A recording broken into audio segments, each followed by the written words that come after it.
Good morning అందరికీ. ఈరోజు ఒక మంచి టాపిక్తో ముందుకు రావడం జరిగింది. ఇది తల్లిదండ్రులు అంటే ఇంటర్మీడియట్, 10th, డిగ్రీ, బీటెక్ చదివేటువంటి తల్లిదండ్రులకు ఎంతో ముఖ్యము. దయచేసి తల్లిదండ్రులకు ఈ వీడియోను పోస్ట్ చేయండి, ఎంతగానో ఉపయోగపడుతుంది. అయితే అసలు విషయం ఏమిటంటే, అప్పుడే 10వ తరగతి పూర్తి చేసుకొని, ఇంటర్ పూర్తి చేసుకొని ఇంటర్లోకి ప్రవేశిస్తున్నటువంటి యువకులు ఎక్కువగా రోడ్డు ప్రమాదాలలో మరణిస్తున్నారు. వాళ్ళు ఎక్కువగా 2 వీలర్ బైక్ల పైన వెళ్ళిన వాళ్ళే మరణిస్తున్నారు, యాక్సిడెంట్ అయ్యి. అందుకే చెప్తున్నాను, దయచేసి హెల్మెట్ ఉపయోగించడం నేర్చుకోవాలి. మరి హెల్మెట్ ఎవరు ఉపయోగించుకోవాలి? ఫస్ట్ తల్లిదండ్రులు హెల్మెట్, ఎక్కడికి పోయినా బయటికి వెళ్ళాము అంటే హెల్మెట్ ధరించాలి. హెల్మెట్ ధరించి వెళ్తే పిల్లలు కూడా నేర్చుకుంటారండి. ఇప్పుడు ఏం చేస్తున్నారు, వెనుక కూర్చునేటోళ్ళు ఆడవాళ్ళు ఉంటే వాళ్ళు హెల్మెట్ పట్టుకుంటారు, మగవాడు దూరుతూ ఉంటారు. స్కూటీ అయితే బండి డిక్కీలో ఉంటుంది, అవసరం అంటే దాన్ని బండికి పక్కకు పెట్టి హెల్మెట్ లేకుండా తోలుతుంటారు. దీనివల్ల ఎన్నో ప్రాణాలు పోయిన సందర్భాలు ఉన్నాయండి. కావున ఖచ్చితంగా బండి తీస్తున్నాము అంటే హెల్మెట్ ఖచ్చితంగా అవసరము. ఇది బాధ్యతగా ఎవరైతే తల్లిదండ్రులు పాటిస్తారో వాళ్ళ పిల్లలు వాళ్ళని అనుసరిస్తూ ఉంటారండి. ఇది ఎవరో నేర్పించరండి, ఇది బాధ్యతగా తీసుకోవాలి. హెల్మెట్ ధరించడం ఒక హక్కుగా తీసుకోవాలి. మనకు ప్రభుత్వాలు అనేక రకాలైనటువంటి రూల్స్ అండ్ రెగ్యులేషన్స్ పెట్టినాయండి. ఎప్పుడూ వాటిని మనం అతిక్రమించుదామని చూస్తాం, కానీ వాటిని పాటించాలి అని చూడరండి. హైవేపై వెళుతూ ఎన్నో యాక్సిడెంట్లకు గురయ్యి కేవలం హెల్మెట్ లేకపోవడం వల్ల, ఆ హెల్మెట్ ఉంటుంది పక్కవాడి దగ్గర ఉంటుంది, ఇద్దరు కూర్చుంటే ఇద్దరికి హెల్మెట్ అవసరమేనండి. ఇది తల్లిదండ్రులకు ఎందరో శోకాన్ని విధించి వాళ్ళు వెళ్ళిపోయారండి పరలోకాలకు.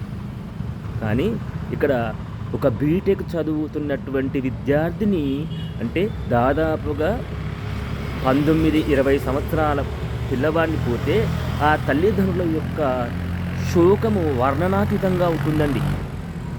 వాళ్ళు వాని దహన సంస్కారాలు చేసి వచ్చిన తర్వాత వాడు కోలుకోవడం చాలా కష్టమండి. ఎటు చూసినా వాడి పిల్లవాడే కనిపిస్తుంటాడు. డోర్ సౌండ్ అయినా, గేట్ సౌండ్ అయినా అమ్మో నా కొట్టుకొచ్చిండు కావచ్చని. ఇది చెప్పడానికి చాలా నాకే బాధగా ఉంటుందండి. ఇలాంటి తల్లిదండ్రులు ఎందరో చూశాను. పిల్లవాళ్ళు కొందరు హైదరాబాద్లో దూరంగా చదువుతూ ఉంటారు. పిల్లలను నమ్మి అరే బస్ ఎక్కించి నువ్వు పోరా అంటే వాడు మధ్యలో దిగి ఫ్రెండ్ బైక్ వచ్చిందని బైక్ మీద పోయి చనిపోయినటువంటి వాళ్ళు ఎందరో ఉన్నారు. ఈ విధంగా చెప్పుకుంటూ పోతే అనేకమైనటువంటి సంఘటనలు కేవలం హెల్మెట్ లేకపోవడం వల్ల మరణించినటువంటి వాళ్ళు ఉన్నారు. యాక్సిడెంట్లు అయ్యి కేవలం హెల్మెట్ ఉండి బతికినటువంటి వాళ్ళు కూడా ఉన్నారండి. కాళ్ళు చేతులు విరిగి కేవలం హెల్మెట్ ఉంటేనే నేను బతికినా అని చెప్పుకునేటువంటి వాళ్ళు చాలామంది ఉన్నారండి. ఏది ఏమైనప్పటికీ హెల్మెట్ అనేటువంటిది మన శిరస్సుకు ఉంటే మైనర్ ప్రమాదాలు జరిగి పెద్ద ప్రమాదాలు జరిగినా కూడా మైనర్ ఇంజురీస్ జరుగుతుంటాయండి. కావున మీరు ఈ హెల్మెట్ ధరించకపోవడం వల్ల మీరు మరణించడమే కాకుండా ఎదుటివాడికి కూడా ఇబ్బంది పెట్టడమే కాకుండా జీవితాంతము జీవించి ఉన్న జీవచ్చవాలుగా మీ తల్లిదండ్రులను మీరు మారుస్తూ ఉంటారండి. జీవితాంతము జీవించి ఉన్న జీవశవాలుగా మీ పేరెంట్స్ మారిపోతుంటారు. దయచేసి హెల్మెట్ ధరించండి. ఇది పాఠశాల స్థాయి నుంచి స్కూల్లో పోలీసులు మరి ఎన్ని రకాలుగా చెప్పినా కూడా ఒక్క హెల్మెట్ను ధరించలేకపోతున్నారండి. దీన్ని బాధ్యతగా తీసుకోవాలి, హక్కుగా తీసుకోవాలి. నేను హెల్మెట్ ధరిస్తాను, నేను బండి ఎక్కుతుంటే హెల్మెట్ ధరిస్తాను. ఎన్నో ప్రయత్నాలు చేస్తున్నారు, ఎన్నో రకాలుగా చేస్తున్నారు, ఎన్నో రూల్స్ అండ్ రెగ్యులేషన్స్ చేస్తున్నారు, కానీ వేటిని పాటించడం లేదు. ప్రతి సంవత్సరము ఎన్నో వేల ప్రాణాలు కేవలం 2 వీలర్ యాక్సిడెంట్ల వల్లనే పోతున్నాయి. హెల్మెట్ ధరించినటువంటి వాళ్ళు కొందరే బతుకుతున్నారు.